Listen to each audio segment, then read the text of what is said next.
주님께 영광의 박수 올려드리시겠습니다. 아멘. 여러분, 방금 찬양 때 분명히 내 생명 주님께 드리리 찬양하셨어요? 안 하신 분요? 이거 안 하신 분? 다 하셨죠? 그럼 이거 아셔야 됩니다. 하나님 내 생명 받으셨어요? 내 생명 받으신 하나님께 감사해드릴게요. 한 일찍 있잖아요. 우리 한 생명을 하나님께 드려야 돼요. 하나님께 안 드리면은 우리가 그냥 가지고 있어 마귀한테 가져가요. 진작 드리세요, 빨리. 한 번 드렸다고 나 끝났어 그러지 마시고 내가 시간 되면 한번 내 인생에서 그걸 한번 간증하려고 그래요. 자꾸 드려야 돼. 우리는 드렸다 그러고 자꾸 뒷줄을 챙기잖아요. 오늘 말씀은 출애굽기 3장 1절에서부터 10절까지 말씀입니다. 저와 여러분이 한 절씩 교독하겠습니다. 모세가 자기의 장인 어른인 미디안 제사장 이드로의 양떼를 치고 있을 때였습니다. 모세가 양떼를 몰고 광야 서쪽으로 가다가 하나님의 산 호렙에 이르게 됐습니다. 그곳에서 여호와의 천사가 떨기나무 가운데 타는 불꽃 속에서 모세에게 나타났습니다. 모세가 보니 떨기나무에 불이 붙어 있는데 타지는 않았습니다. 그래서 모세는 내가 가서 저 이상한 광경을 봐야겠다. 어떻게 떨기나무가 타지 않는 것일까? 라고 말했습니다. 여호와께서 모세가 자세히 보러 오는 곳을 보시고 떨기나무 가운데서 모세야 모세야 하고 불렀습니다. 그러자 모세는 제가 여기 있습니다 하고 대답했습니다. 하나님께서 더 이상 가까이 다가오지 마라. 네가 서 있는 곳은 거룩한 땅이니 네 발에서 내 신을 벗어라 라고 말씀하셨습니다. 그러고는 너는 네 조상의 하나님, 아브라함의 하나님, 이삭의 하나님, 모압의 하나님이다 라고 말했습니다. 그러자 모세는 자기 얼굴을 숨겼습니다. 모세는 하나님을 보기가 두려웠기 때문이었습니다. 여호와께서 말씀하셨습니다. 내가 진실로 이집트에 있는 내 백성들의 고통을 보았으며 그들이 감독관들 때문에 울부짖는 소리도 들었다. 나는 그들의 고통을 잘 알고 있다. 그래서 내가 내려온 것이다. 내가 그들을 이집트 사람들의 손에서 구해내고 그 땅에서 그들을 이끌어내어 아름답고 넓은 땅, 젖과 꿀이 흐르는 땅, 곧 가나안 족속과 헷 족속과 아모리 족속과 브리스 족속과 히위 족속과 여부스 족속의 땅으로 인도할 것이다. 이제 이스라엘 백성들의 울부짖는 소리가 내게 들렸고 이집트 사람들이 그들을 억압한 것을 내가 보았다. 그러니 이제 너는 가거라. 내가 너를 바로에게로 보내 너로 하여금 내 백성 이스라엘 자손을 이집트에서 이끌어내게 될 것이다. 아멘. 아까 제가 침을 삼키느라고 좀 이상하게 해서 미안합니다. 왜냐면 모세 나오니까 잠깐만. 제가 옛날에 제 머리가 세모돌이라고 세모 그랬거든요. 그래서 제 친구들이 야, 이 모돌아 모세 옛날에 많이 듣던 이름이라 가지고 내가 그래서 그 생각하더라고요. 그랬습니다. 이제 하나님의 부르심이라는 제목으로 우리 박혜성 목사님 여러분에게 하나님의 음성으로 불러주시겠습니다. 나오실 때 박수.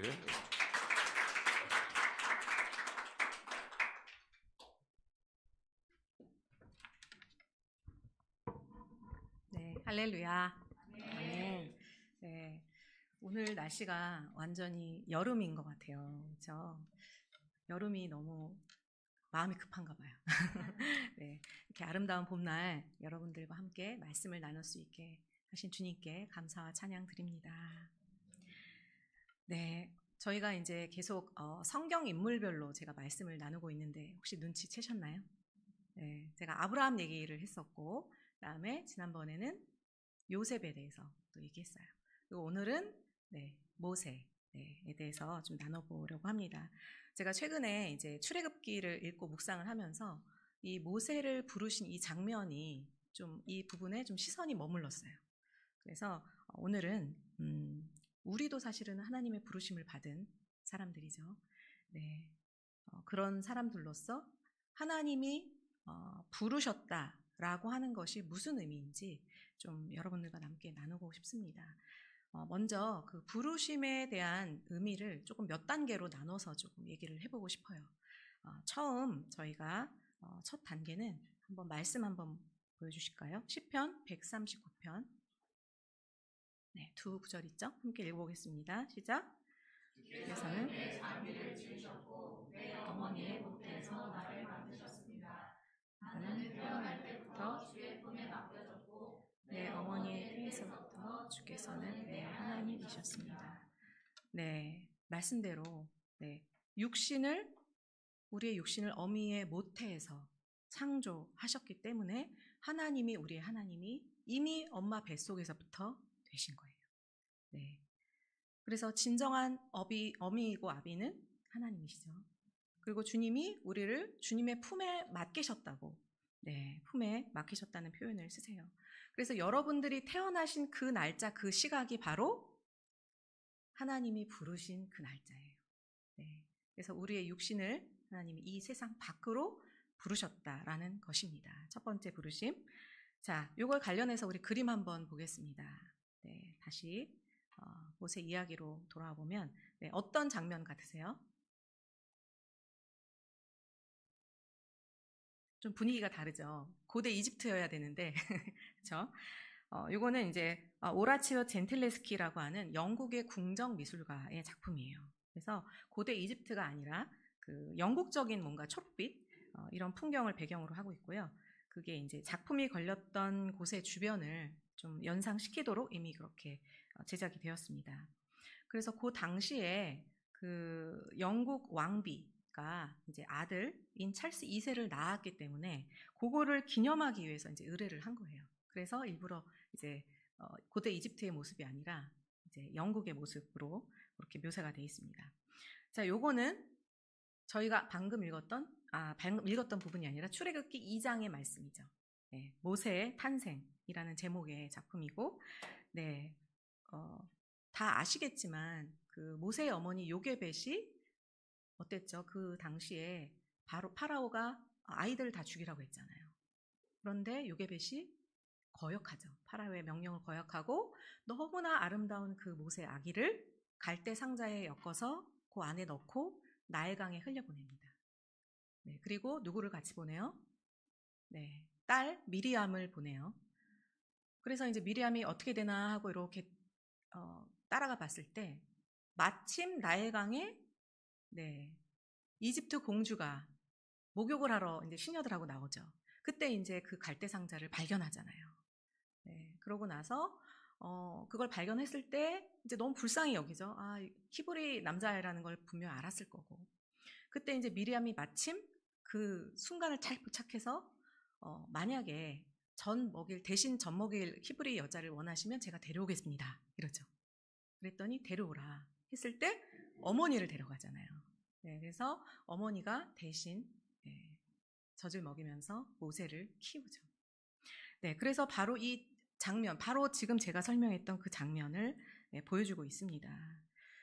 그래서 화면 중심에 이제 그 갈대 상자를 들고 있는 어떤 시녀의 모습, 또 그거를 가리키고 있는 그 황금색 드레스를 입은 파라오의 딸, 사실과 다르지만, 그 다음에 왼쪽 아래에 무릎을 이렇게 굽히고 있는 사람이 미리암이죠. 그 다음에 맨 화면의 왼쪽에 있는 사람이 바로 요게벳이에요. 그래서 이 모든 등장인물들이 한 화면에 이렇게 나와 있습니다. 그래서 그 요게벳의 모습이 저는 굉장히 뭔가 강인해 보여요. 그 아이를 떠나보내고 그것을 온전히 주님께 그 아이의 생명과 모든 인생을 주님께 맡긴 그 요게벳의 모습, 너무나 놀랍게 또 이집트의 공주의 손에 의해서 자라나게 됐고, 평생 어떤 마음으로 살았는지 좀 궁금하기도 해요. 요셉의 삶이. 자, 이렇게 그래서 하나님이 그 모세를 모태에서부터 하셨다는 거예요. 그리고 이집트 공주를 통해서 생명을 보존하시고, 네, 그렇게 보호하셨습니다. 네, 어떤 상황에서도 그 하나님의 선하심, 그 섭리에 따라서 우리를 건져 올리시는 분이라는 것을 이 시간 말씀드리고 싶어요. 또 우리에게도 생명을 주시고 또 이 땅으로 부르신 주님을 찬양합니다. 아멘. 우리 옆에 분에게 잠깐 얘기해 볼까요? 하나님이 당신을 모태에서부터 부르셨습니다.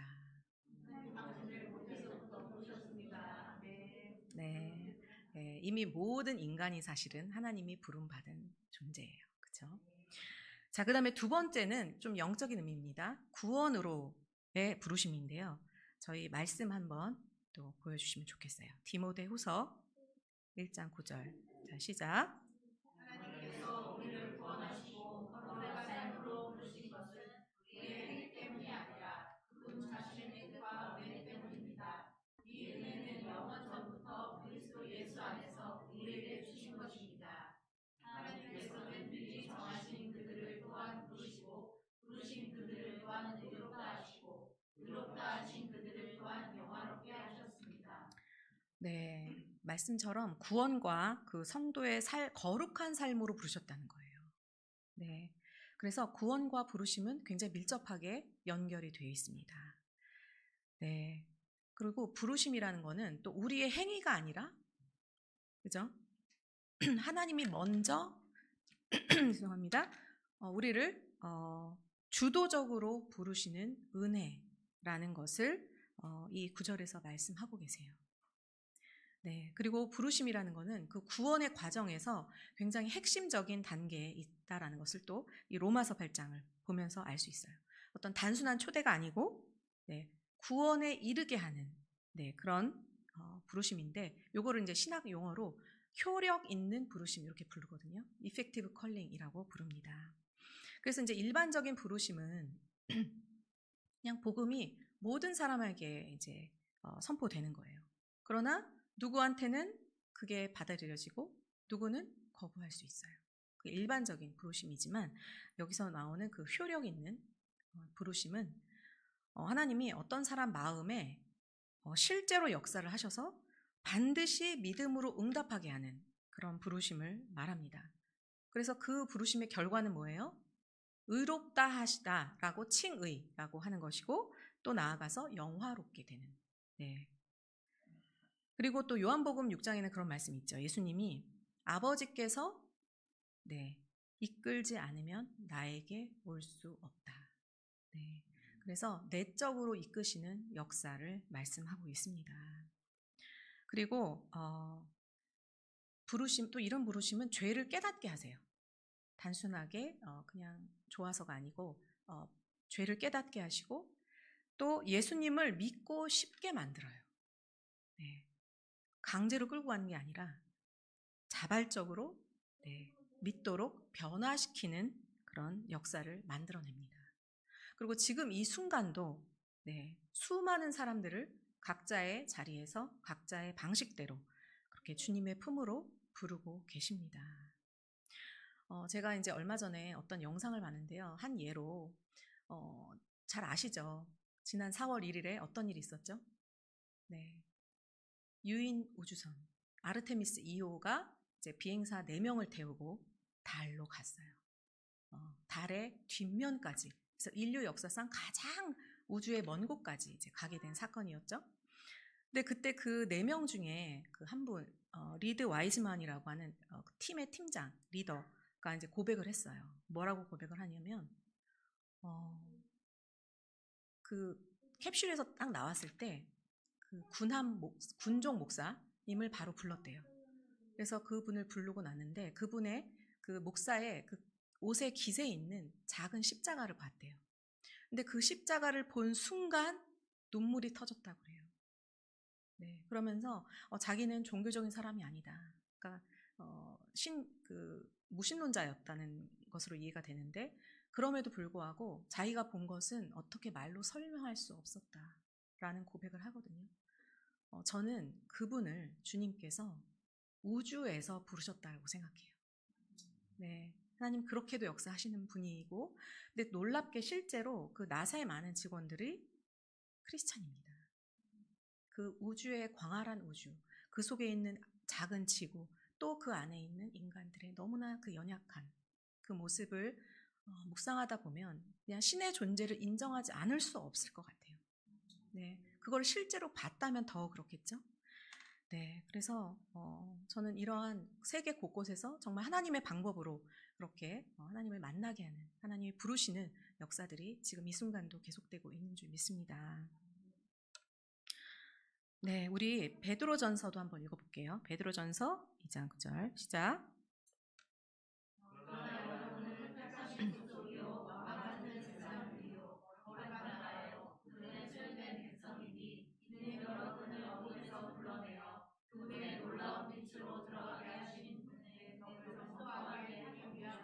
네, 아멘. 네, 그래서 부르시면은 신분의 변화, 정체성의 변화를 일으킵니다. 우리를 그 새로운 존재로 부르시는 거예요. 그래서 어둠에서 빛으로 부르셨다고 했어요. 그 어둠이 뭐죠? 죄에서, 절망에서, 무지에서 어디로요? 진리와 생명의 빛으로 부르셨습니다. 그 다음에 무엇을 하게 하셨죠? 하나님의 덕을 선포하는 자. 자, 덕을 선포하는 게 무슨 의미일까? 네. 하나님의 그 신실하신 성품과 은혜를 세상에 드러내는 것을 말하고 있습니다. 자, 우리 여기서도 옆 사람에게 한번 얘기해 볼까요? 당신은 하나님의 덕을 선포하는 자로 부르셨습니다. 네, 하나님의 덕을 마음껏 선포하시기를 축복합니다. 자, 그리고 고린도전서 1장 9절 한번 읽어보겠습니다. 시작.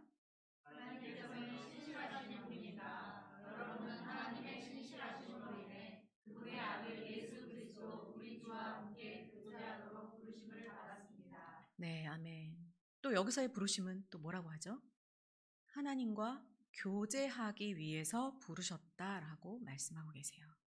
그래서 꼭 부르심이 어떤 구체적인 직분, 뭐 목사라던가 선교사라던가 그것뿐만 아니라 먼저는 예수 그리스도와 교제하도록 우리를 부르신 거예요. 네. 주님은요, 우리와 너무너무 관계를 맺고 싶어 하세요.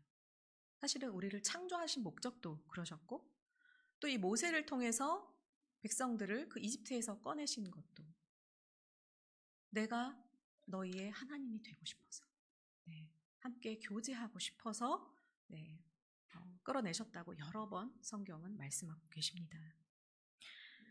네, 우리 고린도전서도 한번 읽어보겠습니다. 고린도전서 7장 22절 시작.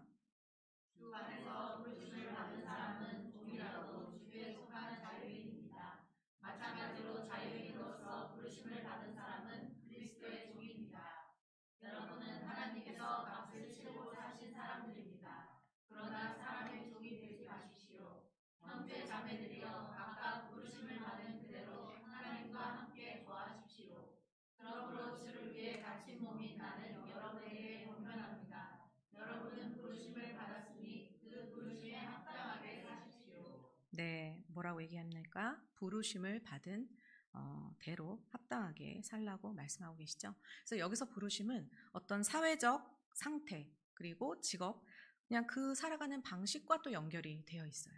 그래서 요 고린도전서 7장에 보면 이제 여러 가지 나와요.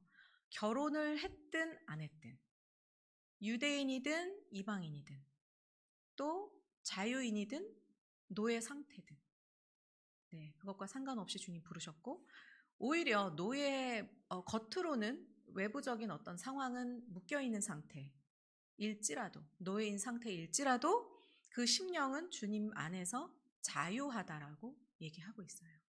네, 그래서 지금 있는 여러분의 자리가 네, 주님과 동행하는 그 자리고 주님이 부르신 자리인 줄 믿습니다. 네, 저희가 또 에베소서 4장 또 한번 읽어보겠습니다. 시작.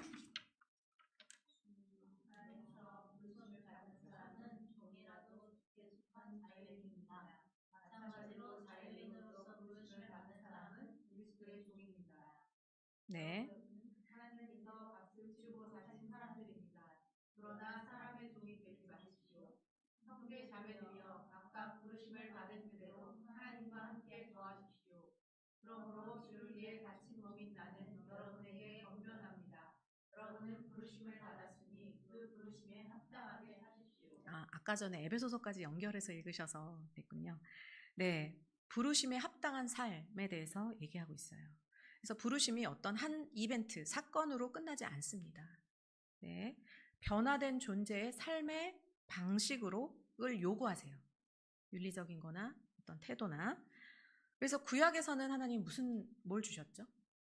십계명을 주셔서 그 삶의 방식을 얘기를 해주셨고, 또 예수님의 많은 말씀들, 그리고 산상수훈, 마태복음 5장의 산상수훈, 우리가 도저히 지키기 힘들 법한, 그렇죠? 오른뺨을 때리며 왼뺨을 돌려대고, 네, 원수를 사랑해라. 우리가 가까운 정말 사랑하는 가족도 제대로 사랑을 못하는데 어떻게 원수까지 사랑하라고 하실까? 그렇죠? 때로는 가족이 오히려 원수보다도 못한 때가 있긴 하지만, 네, 결국은 성령의 힘으로 가능하죠. 그래서 성령을 우리에게 부어 주셨는 줄 믿습니다. 네. 그래서 이렇게 두 번째 부르심은 우리를 구원, 하나님을 부르셔서 사람을 부르시고 구원하셔서 관계를 맺게 하시는 부르심이에요. 그래서 그 삶의 방향을 온전히 하나님께 돌려드리고 그 깊은 변화를 요구하시죠. 그리고 또 십계명처럼 하나님을 사랑하는 것, 이웃을 사랑하는 것, 사실은 그것이 우리의 부르심입니다. 우리가 이 세상을 위해서 뭔가 큰 역사를 일으키는 어떤 것으로 부르시기도 하지만 사실은 이것이 먼저라고 주님 말씀하고 계세요. 네. 그런 엄청난 일을 하기 전에 눈에 보이는 업적이나 이런 부분보다 가장 중요한 거는 하나님을 사랑하고 이웃을 사랑하도록 우리를 부르셨습니다. 네. 자, 그 다음 세 번째 단계가 이제 사명자로서의 부르심인데요. 저희 그림 또 하나 보겠습니다. 네, 보이시죠?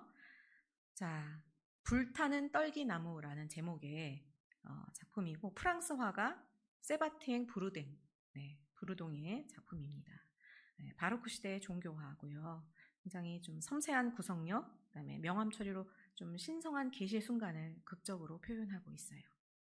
네, 화면 중심에 오른쪽 밑에 좀 떨기나무가 배치되어 있고 또 모세가 어떻게 하고 있어요? 신발을 벗은 채로 얼굴을 가리고 있습니다. 따뜻한 금빛, 또 그것과 대조되는 좀 차분한 청색, 갈색, 그 음영을 사용해서 하나님의 현현과 인간의 경외심을 강조하고 있습니다. 네, 이 장면이 저희가 좀 전에 읽었던 출애굽기 3장의 말씀이죠. 네, 떨기나무가 분명히 불 위에 타는데 재가 생기지 않고 계속 불타고 있는 장면을 모세가 보죠. 그러면서 이게 도대체 어떻게 된 일인가 하면서 이제 궁금해서 자세히 보러 가는 거예요. 근데 그 가운데서 음성이 들리죠. 모세야, 모세야 하고 부르십니다. 네, 그래서 모세가 네, 제가 여기 있습니다 하고 응답합니다. 근데 하나님 뭐라고 하세요? 더 이상 가까이 오지 마. 네가 선 것은 거룩한 땅이야. 그러니 네 발에서 신을 벗어라 라고 말씀하세요. 그리고 나는 내 조상의 하나님, 아브라함과 이삭과 야곱의 하나님이다 라고 말씀하는 장면이입니다. 네, 드디어 모세가 그 사명의 부르심 안으로 들어가는 장면이에요. 그래서 네가 서 있는 곳은 거룩한 땅이니 신발을 벗어라 라고 하는 게 무슨 의미일까? 네, 첫 번째는 하나님의 임재가 있는 거룩한 곳이라는 뜻이에요. 네가 있는 곳과는 구별된 곳이다라는 것을 의미합니다. 그 다음에 두 번째는 그 신발을 벗는 행위가 그 고대 근동 문화에서 그 존경받을 만한 또 높은 사람들 앞에서 신발을 벗으면서 이제 존경을 표하는 그런 자기의 낮아짐을 표현하는 뜻인데 정말 피조물로서 그렇죠? 창조주 앞에서 그 인간의 연약함과 그 겸손함을, 그 낮아짐을 표현하는 표시라고 할 수가 있습니다. 자, 그 다음에 세 번째는 삶의 방식을 내려놓으라는 거예요. 여러분, 신발이 어떤 도구예요? 외부의 먼지로부터 우리를 보호하죠. 그 대신 신발 바닥은 너무너무 더럽죠. 우리가 가는 곳마다 모든 더러운 것들이 다 바닥에 붙잖아요. 그래서 결국은 세상에서 신었던 신발을 벗으라는 뜻입니다. 세상에 살면서 묻었던 세상의 가치관, 세속적인 어떤 생각들, 우리의 방식, 그 모든 것들을 이제 내려놓으라고 하시는 거예요. 그렇게 해야지만 거룩한 땅으로 들어올 수 있다라고 말씀하고 있습니다. 이렇게 이제 모세를 부르시고 사명을 주셨어요. 이제 저희가 출애굽기 3장 7절에서 10절 말씀도 잠깐 또 한번 같이 봉독해 보겠습니다. 자, 시작. 여호와께서 말씀하셨습니다. 내가 진실로 이집트에 있는 내 백성들의 고통을 보았으며 그들이 감독한 들 때문에 울부짖는 소리도 들었다. 나는 그들의 고통을 잘 알고 있다. 그래서 내가 내려온 것이다. 내가 그들을 이집트 사람들의 손에서 구해내고 그 땅에서 그들을 이끌어내어 아름답고 넓은 땅, 젖과 꿀이 흐르는 땅, 곧 가나안 족속과 헷 족속과 아모리 족속과 브리스 족속과 히리 족속과 여부스 족속의 땅으로 인도할 것이다.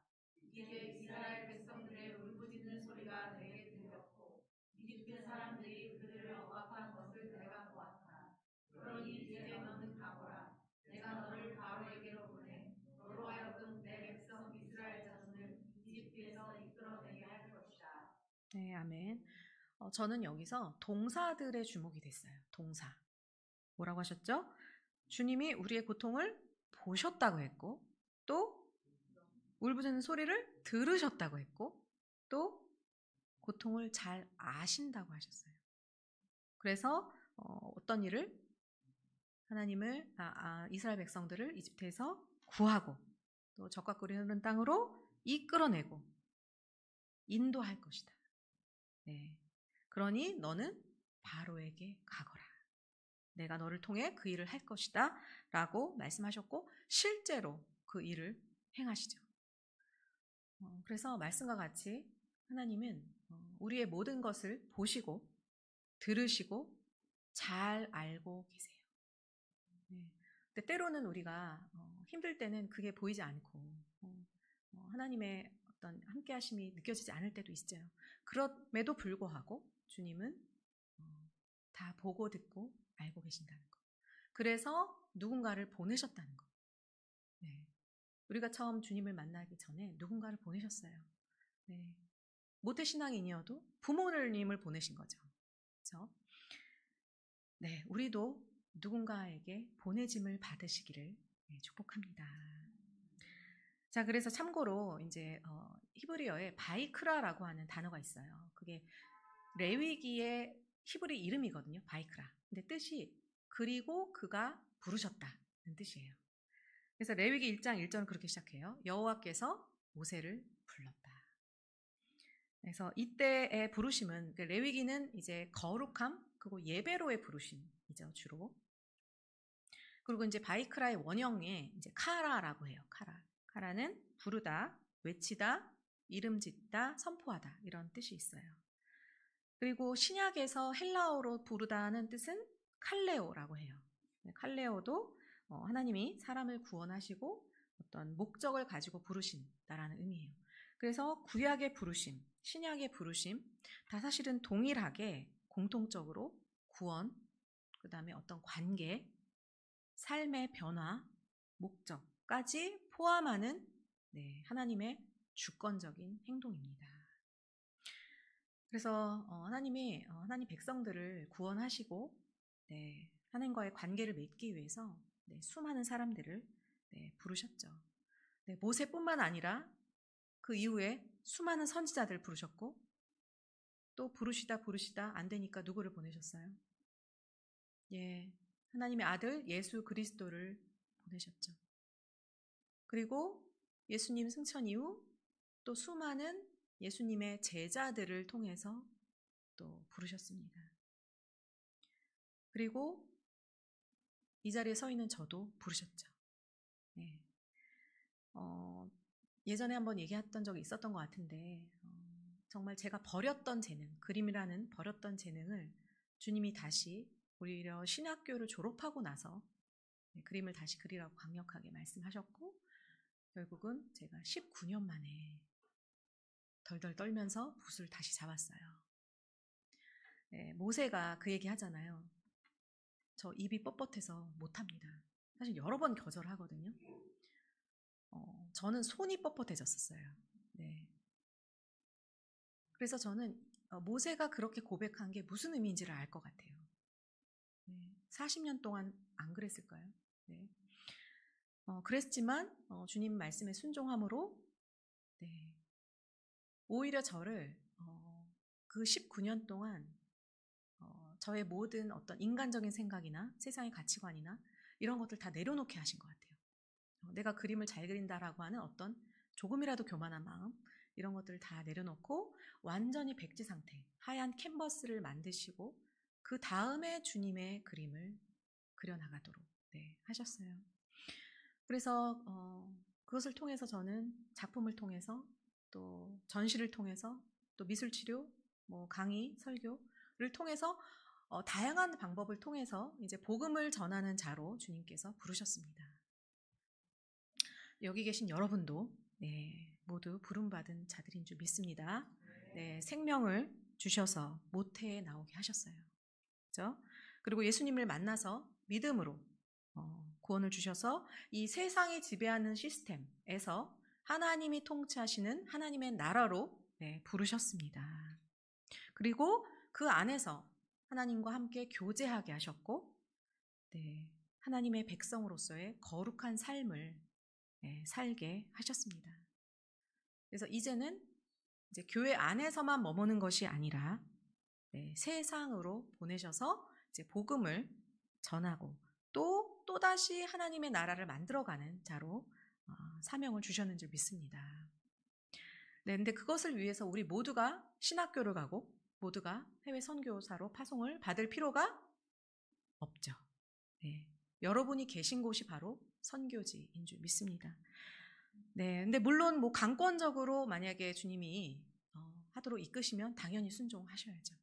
근데 그렇지 않다면 지금 있는 자리, 가정, 학교, 직장, 사회로 보내신 거예요. 근데 복음이 필요한 곳은 얼마든지 있어요. 그렇죠? 심지어 교회에도 있는 것 같아요. 처음에 저를 주님 부르셨을 때 교회에 복음을 전하라고 하셨거든요. 전 처음에 그게 무슨 의미인지 몰랐지만 교회 안에도 복음을 모르는 사람이 많다는 걸 그때 이제 알게 하셨어요. 복음을 모르는 분들 당연히 많죠. 우리 가정에 가족 중에 있을 수도 있고 친구 중에 또 직장의 동료, 이웃들 너무나 많습니다. 그래서 저는 여러분들이 그 복음을 모르고 지금 어둠 가운데 있는 분들에 대한 안타까운 마음이 부어지기를 예수님의 이름으로 축복합니다. 저희 마지막으로 우리 로마서 11장 29절 말씀 한번 읽어보겠습니다. 자, 시작. 하나님의 은사와 부르심은 번복될 수 없습니다. 아멘. 번복될 수 없다. 우리 개역개정에는 후회하심이 없다라고 표현이 나와 있죠. 이게 무슨 뜻이에요? 취소 불가죠. 취소 불가. 물건을 샀는데 환불 안 되고 반환 안 되고 하나님이 한 번 선택하시고 한 번 부르셨으면 절대 취소가 안 된다라는 말씀이죠. 근데 저희가 가끔 예수님을 잘 믿는다 할지라도 이 삶의 무게와 고통의 크기가 더 믿음보다 커질 때가 있어요. 그러면은 그때 나는 왜 태어났을까? 난 왜 결혼했을까? 내가 어쩌다 이런 사람을 만났을까? 이런 직장에 왔을까? 이렇게 뭔가 후회할 때도 있어요. 그러나 우리를 모태에서 부르시고 또 세상으로 부르신 그 이유와 지금 여기 있게 하신 섭리가 분명히 있다라고 믿습니다.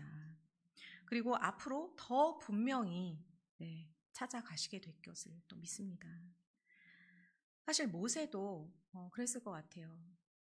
그 양치기를 하면서 내가 그때 좀 혈기를 좀 부리지 않았으면, 내가 그때 그 사람을 죽이기까지 하지 않았다면 내가 이 고생을 하지 않았을 텐데. 네. 아무리 이집트 왕자로서 40년을 살았을지라도 그 양치기의 삶도 또 40년이었잖아요. 그 40년 동안 무슨 생각을 했을까? 네. 그 왕궁에서의 삶을 다 잊어버렸을 것 같아요. 네. 그 40년이 지나고 80세가 됐을 때야 어쩌면 그 상태는 모세에게 가장 자존감이 낮았을 때, 나이도 많았고 또 그 왕궁의 어떤 그런 예절이나 그런 교육들이나 이런 것들이 아무 소용이 없는 것처럼 느껴졌을 그 당시, 그때 온전히 겸손해졌을 때 주님이 부르세요. 네. 그래서 정말 나이와 상관없이 주님이 부르시기 좋은 때가 따로 있는 줄 믿습니다. 네, 저도 미술을 버렸다고 생각했지만 다시 사용하게 하시는 그런 재능을 주님이 다시 사용하게 하셨는데, 여기 계신 분들 각자 분명히 하나 이상의 재능과 은사가 분명히 있습니다. 저는 그 사람 고유의 그 은사와 재능을 그게 무엇인지 주님이 주신 것들을 잘 찾게 되시기를 축복합니다. 그리고 주님이 부르신 그 자리에서 주님의 기부신 뜻대로 마음껏 쓰임받고, 또 여러분들 통해서 복음이 증거되고 또 다른 하나님의 나라가 만들어지기를 예수님의 이름으로 축복합니다. 아멘. 저희 잠깐 2가지 정도 기도하면 좋을 것 같아요. 네, 먼저 무엇을 위해서 이 세상에 보내졌는지 좀 알기를 원합니다. 네, 모세를 통해서 이스라엘을 부르신 것처럼 그 부르심에 믿음으로 응답해서 예배하는 이 자리에 우리가 있습니다. 그렇지만 또 삶에서는 어떤 모습인지 좀 떠올려 보시기를 바랍니다. 또 우리와 교제하기 위해서 부르셨지만 정말 주님과의 친밀한 시간을 갖고 사는지, 또 하나님의 백성으로서 거룩한 삶을 살고 있는지, 또 나를 사랑하는 것처럼 이웃을 사랑하고 있는지, 또 그렇지 않다면 우리의 마음을 다시 돌이켜서 그 부르심에 합당한 자로 살게 해달라고 우리 이 시간 기도하겠습니다. 주님 아버지 감사합니다. 우리를 이 시간 이 자리로 부르셨습니다. 주님, 우리를 예배하는 자로, 또한 주님과 교제하는 자로 부르셨습니다. 그러나 우리가 때로는 아버지 주님보다는 아버지 우리가 좋아하는 또 이 세상과 더 많이 교제했고 주님과 보내는 시간보다 더 많은 시간을 이 세상 안에서 보내고 주님과의 친밀한 시간을 갖지 못했음을 고백합니다. 주님, 또한 세상 살면서 아버지 우리를 거룩한 삶의 자리로 부르셨지만 아버지 구별된 자로서의 삶을 살지 못하고 세상과 똑같은 생각, 세상과 똑같은 태도로 아버지 그런 빛의 자녀의 삶을 살지 못했음을 고백합니다. 아버지 우리를 불쌍히 여기시고 아버지 우리를 다시 우리의 마음을 돌이키셔서 아버지 그 부르심에 합당한 자로 살게 하여 주시옵소서. 아버지 주님 성령이 계속하여 우리가 주님 예수 그리스도의 삶을 삶으로 아버지 이끌어 주시고 아버지 우리의 정체성과 우리의 신분, 정말 그 왕같은 세상 삶으로서의 삶이 무엇인지 아버지 더 깨닫게 하시고 아버지 삶으로 이끄신 주님을 바라보며 나아가는 우리 모두가 되게 하여 주시옵소서.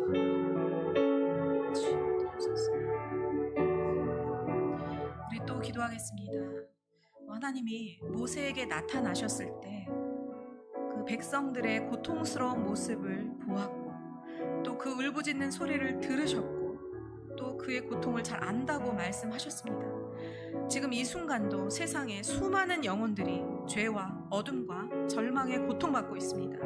그것이 먼 곳이 아니라 또 가까운 가족이 될 수도 있고 친구, 이웃일 수 있습니다. 이 시간 우리에게 먼저 그 하나님이 부르신 그 백성들의 고통, 그것을 듣고 보시는 하나님 아버지의 마음이 이 시간 우리에게 부어지게 해달라고, 그래서 그 마음을 가지고 주님이 부르신 그 사람에게 향하여 나아갈 수 있게 해달라고 우리 이 시간 기도하겠습니다. 주님 기도합니다. 주님께서 우리의 모든 것을 보시고 또 들으셨고 아셨습니다. 그래서 누군가를 우리에게 보내셨고 우리가 주님을 믿게 하셨고 주님과 교제하게 하셨고 주님 안에서 다시 새로운 삶을 살게 하셨습니다. 주님, 우리가 주님의 그 마음이 우리에게 부어지길 원합니다. 주님의 심장을 허락하여 주시옵소서.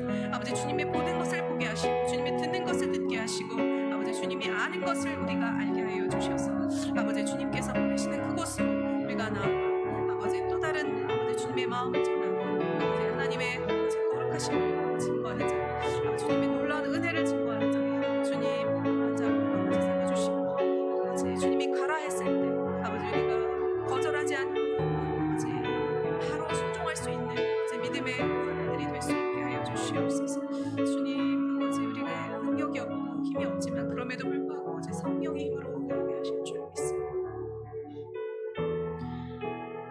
우리를 모태에서 부르신 주님, 생명을 주시고 지금 이 순간까지도 저희와 동행하시고 가장 선한 길로 인도하시는 주님께 찬양과 감사를 드립니다.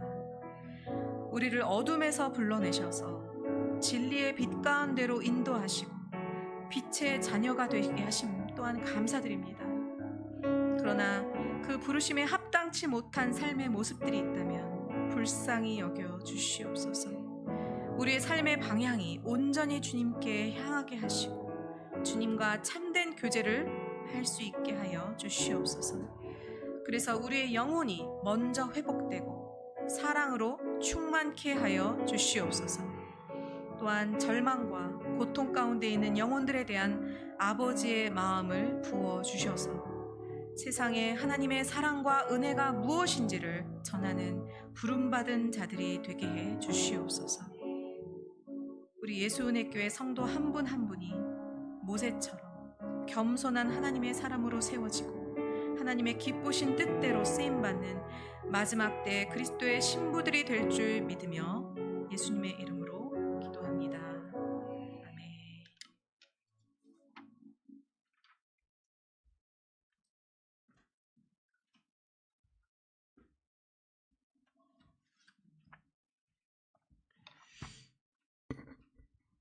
우리 오늘은 설교 내용과 방금 기도했던 걸 포함해 가지고 봉헌을 좀 다른 방법으로 했으면 좋겠어요. 마치 리빙스턴이 이 어릴 때에 예배에서 봉헌을 하는데 봉헌 접시에 자기를 드렸어요. 자기가 올라 앉았어요. 나는 하나님께 내 자신을 드립니다. 그분이 얼마나 위대한 선교사가 아니었습니까? 우리 오늘 봉헌은 방금 그 부르심의 길에 하나님, 내가 순교자의 삶, 순례자의 삶으로 내 삶을 드립니다. 나 자신을 드립니다 하는 마음으로 다 함께 일어나서 이 찬양 한번 드리고 우리가 봉헌 기도하고